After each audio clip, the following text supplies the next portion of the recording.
بلوچ یکجہتی کمیٹی کا گوادر سمیت پورے بلوچستان میں دھرنے ختم کرنے کا اعلان۔ صوبائی انتظامیہ بلوچ یکجہتی کمیٹی کے درمیان مذاکرات کامیاب۔ بلوچ کمیٹی کی ڈاکٹر مہرنگ اور ڈپٹی کمشنر گوادر نے معاہدے پر دستخط کر دیے۔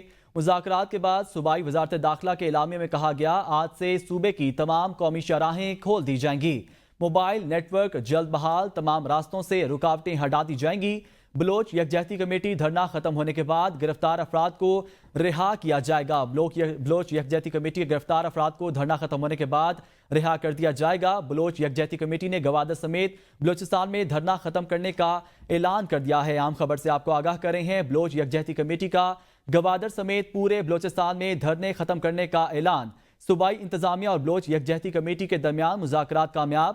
بلوچ کمیٹی کے ڈاکٹر مہرنگ اور ڈپٹی کمشنر گوادر نے معاہدے پر دستخط کر دیے۔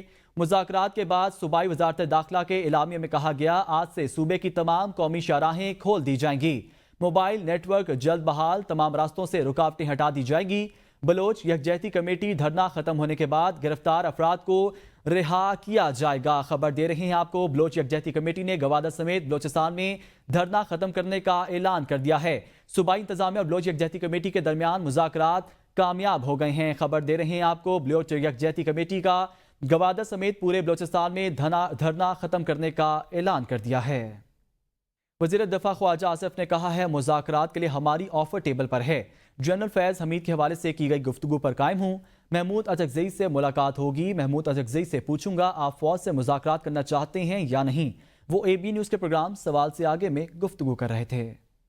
محمود خان اچکزئی صاحب سے پوچھوں گا ہاؤس میں کہ وہ اس سربراہی انہوں نے قبول کی ہے اور وہ فوج کے ساتھ بیٹھ کے مذاکرات کرنا چاہتے ہیں۔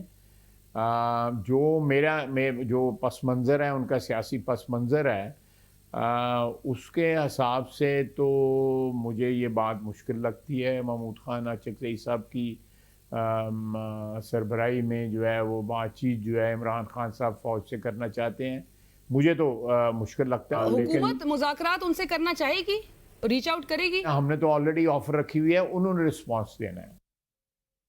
ہمیں عوام کے سوا کسی طاقت کی حمایت نہیں چاہیے، نواز شریف کبھی بھی عوام کی طاقت سے اقتدار میں نہیں آئے۔ زرتاج گل کہتی ہیں، حکومت کے پاس ہے کیا جو ہم ان سے مذاکرات کریں؟ بانی پی ٹی آئی نے جو آفر کی اسے قبول کرنے سے نون لیگ زیرو ہو جائے گی۔ نون لیگ والے کہتے ہیں، ہم حکومت لینا نہیں چاہتے تھے، ہمیں حکومت دی گئی ہے۔ وزیر دفاع کو معتبر نہیں سمجھتی، وہ ریحانہ ڈار کی سیٹ پر قابض ہیں۔ خود اپنا کردار بتا رہے کہ یہ کس کے کندھوں کے اوپر یہاں پر بیٹھ کے آئے، عوام کی ووٹ کی طاقت سے نہیں آئے۔ کہتے ہیں ہماری تو آفر ٹیبل پہ ہے، ہم نے تو ان کو مذاکرات کی آفر کی ہوئی ہے، ٹیبل پہ ہے۔ کس نے کی ہوئی ہے؟ حکومت نے۔ نہیں تو ان کے پاس ہے کیا جو ہم ان کے ساتھ کریں؟ پی ایم ایل این بار بار جبر ظلم اور فسطائیت کرتی ہے اور کہتی ہے کہ ہمارے بیک پہ ادارے کھڑے ہیں، ادارے جب ان سے ڈس ایسوسیٹ ہوں گے تو ان کی کریڈیبلٹی جو ہے وہ کریڈیبلٹی زیرو ہو جائے گا اور عوام کو پتہ چل جائے گا کہ ظلم جبر فسطائیت پی ایم ایل این خود کرتی ہے۔ وہ کہتے ہیں ہم تو حکومت لینا نہیں چاہتے تھے، ہمیں تو حکومت دی گئی ہے۔ فارم 45 کے مطابق بھی ٹرائبیونل فیصلے حق کے اوپر فیصلے کر دے، فارم 45 کے مطابق تو میجورٹی تو ہمارے پاس ہے، تو ہماری حکومت بنتی ہے نا۔ ریحانہ ڈار صاحب اسے سیال کورٹ میں ہار چکے ہیں، تو ایک ہاری ہوئی سیٹ پہ آ کے ڈیفنس منسٹر بنا ہوا ہے۔ کہ وزیر منصوبہ بندی احسن اقبال نے کہا ہے کہ فوج اور پی ٹی آئی میں بات چیت ہو تو کوئی پریشانی نہیں ہے۔ پی ٹی آئی پاکستانی ریاست کے مفادات پر براہ راست حملہ آور ہے، ادارے جب سمجھیں گے پی ٹی آئی پر پابندی کا فیصلہ لے لیں گے۔ امریکی نشریاتی ادارے کو انٹرویو میں احسن اقبال کا کہنا تھا کہ پی ٹی آئی طرز سیاست کو کسی جمہوریت میں اجازت نہیں دی جا سکتی، ملک اس وقت تناؤ کا متحمل نہیں ہو سکتا۔ فوج نے دو ٹوک کہا ہے کہ وہ سیاست سے علیحدہ رہنا چاہتے ہیں۔